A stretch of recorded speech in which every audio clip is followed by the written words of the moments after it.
Think and grow rich book के बारे में अपना व्यू शेयर करने वाला हूँ आपके साथ। और इस बुक में जो भी पॉइंट मैंने नोट किए हैं, जो भी मैंने सीखा है इस बुक से, वो आपके साथ शेयर करने वाला हूँ। सो वीडियो को एंड तक देखने के लिए बने रहिए, आपको बहुत कुछ सीखने को। शुरू करते हैं। थिंक एंड ग्रो रिच की बुक के बारे में शायद आपने सुना हो और शायद मैं भी पढ़ा भी हो। इसके जो लेखक हैं नेपोलियन हिल, अब उनके बारे में थोड़ा समझते हैं। नेपोलियन हिल ने इस बुक को ऐसे ही नहीं कि कुछ भी सोचा और लिख दिया। मतलब कि इस बुक को लिखने के लिए उन्होंने 500 से ज़्यादा लोगों का इंटरव्यू लिया, जो दुनिया के सबसे अमीर लोग थे। उन्होंने कुछ कॉमन ट्रेड्स को ऑब्जर्व किया, फिर इस बुक को लिखा। तो इस बुक में जो पहला चैप्टर है इस बुक का, दैट इज़ डिज़ायर। मतलब कि ऐसा कोई नहीं है जो नहीं अमीर होना नहीं चाहता, ऐसा कोई नहीं है जो अमीर नहीं होना चाहता, लेकिन उसको एक इंटेंस डिज़ायर नहीं करता। इंटेंस डिज़ायर क्या होता है? जो कुछ भी आप करना चाहते हो, जो भी आप पाना चाहते हो, मतलब सब चाहते हैं लाइक अ विश, लेकिन उसे इंटेंस डिज़ायर नहीं कहा जा सकता। इंटेंस डिज़ायर क्या होता है कि लाइफ में जो भी करना चाहते हो आप, जो अंदर एक्चुअल में रूटेड हो आपके सब कॉन्शियस माइंड में, वही इंटेंस डिजायर होता है। उस कुछ भी पाने का, कुछ भी करने का जो इंटेंस डिजायर होता है, वो बहुत कम लोगों में होता है। वो कह रहे हैं कोई भी अचीवमेंट हो, कैसी भी अचीवमेंट, किसी प्रकार भी अचीवमेंट हो, जो उसकी शुरुआत होती है वो होती है इंटेंस डिजायर से, जो अंदर एक्चुअल में कॉन्स्टेंटली जल रहा हो। तो ऐसा बहुत कम लोगों में होता है। तो पहले हमें क्या करना पड़ेगा? अपने डिज़ायर को आइडेंटिफाई करना पड़ेगा। मतलब कि डिज़ायर, जो भी आप करना चाहते हो, जो भी आप बनना चाहते हो, उसके बारे में पढ़ते रहो, सोचते रहो। बॉडी ऑटोमेटिक को करने के लिए आपको ऐसे ऐसे लोगों से मिलाएगी। इट विल टेक टाइम, मतलब कि एकदम से नहीं होगा, बट होगा।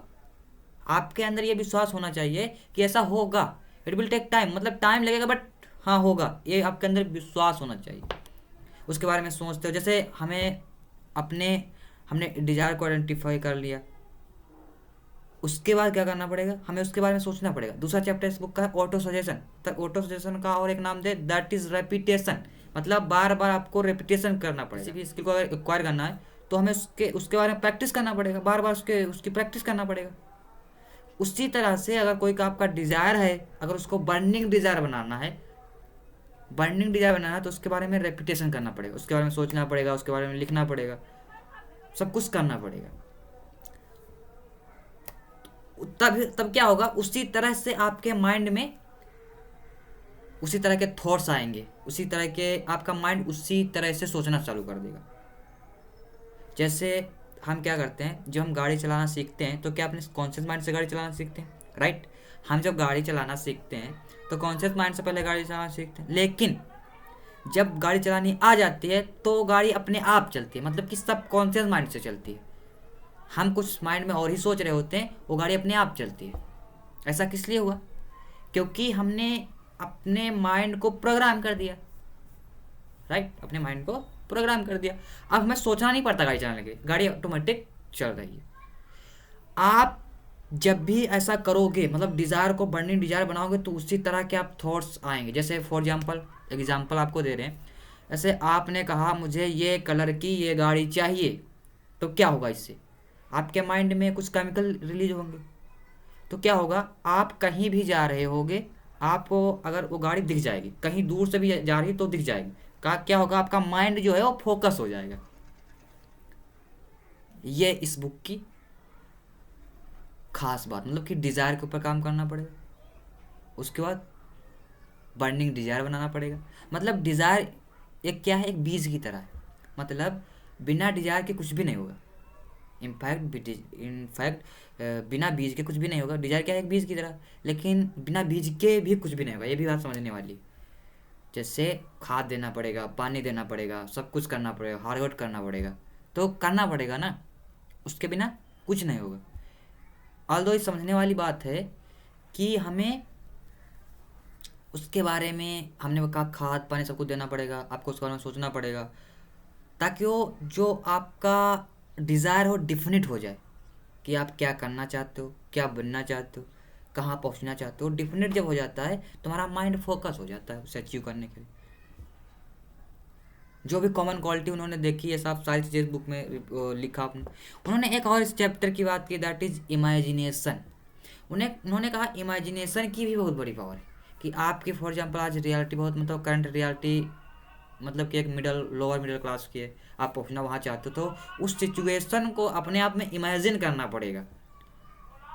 इनफैक्ट आज जो कुछ भी आप देखोगे अपने आसपास, लाइक सुई से लेके एरोप्लेन तक, आज एक रियलिटी है, लेकिन कभी ना कभी किसी ना किसी के माइंड में वो एक इमेजिनेशन थी, तभी आज वो रियलिटी बन पाई। तो इमेजिनेशन भी बहुत ज़रूरी है। इमेजिनेशन मतलब क्या, किस कोई लोग क्रिएटिव फील्ड में उनके लिए इमेजिनेशन की पावर की ज़रूरत है, नहीं, सबके लिए इमेजिनेशन पावर की ज़रूरत है। कुछ अगर कुछ भी हम लाइफ में कुछ भी अच्छा करना चाहते हैं, या हम हो या कोई भी हो, अगर कुछ भी हम करना चाहते हैं तो इमेजिनेशन पावर बहुत ज़रूरी है। उसके बाद एक चैप्टर और भी है, उन्होंने डिसीजन के ऊपर बात कही कि लोग कुछ करना तो चाहते हैं लेकिन डिसीजन नहीं ले पाते लाइफ में कुछ भी करने का, मतलब वो टालते रहते हैं काम को और डिसीजन क्या कर लेते हैं, नहीं करने का। इनफैक्ट अगर देखा जाए डिसीजन लेना कि कुछ करने का डिसीजन, कुछ नहीं करने का डिसीजन, आलो सारे डिसीजन ही होते हैं। इनफैक्ट आप कुछ करने का नहीं डिसीजन आपने लिया तो वो भी एक डिसीजन ही है कि कुछ नहीं करने का डिसीजन ले लिया आपने। तो लोग डिसीजन नहीं ले पाते और काम को टालते रहते हैं, इसलिए उनका काम कोई और कर लेता है। मतलब कि कोई आया बिजनेस या कुछ भी करना चाहते हैं तो आइडिया उनका कोई कॉपी करके बोलते हैं ये मेरा आइडिया था, इसने कॉपी कर लिया। वो तो आपको जानता भी नहीं उसने कैसे कॉपी कर लिया। तो ये वो बोलते रहते हैं और इनफैक्ट कुछ भी नहीं कर पाते। और एक चैप्टर है फियर के ऊपर बात करते हैं। फियर मतलब लोग डाउट करते रहते हैं, फियर मतलब डर जाते हैं। डर जाते हैं मतलब क्या हुआ कि लोग इसलिए नहीं फेल हो जाते कि उन्होंने कुछ किया, ट्राई किया और फेल हो गए। वो इसलिए फेल हो जाते हैं क्योंकि उन्होंने कुछ ट्राई ही नहीं किया अपने जीवन में कुछ करने का, इसलिए बेचारे फेल हो जाते हैं। तो हमें क्या करना है, हमें चीज़ों को ट्राई करते रहना, समझते रहना। अगर हम non tried and tested path पे चल रहे हैं तो, और इस अपनी विल पावर को थोड़ा स्ट्रॉन्ग करना है। अब कुछ भी हो रहा है, अगर हमें आगे बढ़ना है, अपनी विल पावर को स्ट्रॉन्ग, इतनी आपकी विल पावर इतनी स्ट्रॉन्ग होनी चाहिए, कुछ भी हो रहा है आपके साथ, कुछ भी हो रहा हो, जैसे मौसम वैसे मौसम में होता है कि कभी आंधी आ गई, कभी तूफान आ गया, कभी बरसात आ गई, सर्दी आ गई, तो हमें कुछ भी हो रहा है हमारे सामने, हम चलते आगे बढ़ते ही रहें। फेल हो रहे हैं, सक्सेस हो रहे हैं, लेकिन तब आप जो कर सकते हो, इस बुक में जो हम कर सकते हैं वो तो अमीर एक बहुत छोटा वर्ड है, लेकिन जो करेंगे वो बहुत बड़ा है, मतलब कि पैसे से बहुत बड़ा है यार। तो इसी को ध्यान में रखते हुए आई होप कि आपने इस की जो बुक की जो समरी थी हमने सुनाई, जो कुछ मुझे समझ में आया था आपके साथ एक्सप्लेन किया। तो थैंक यू सो मच, मिलते हैं नेक्स्ट वीडियो में। Till then keep learning and keep exploring, take care, bye bye.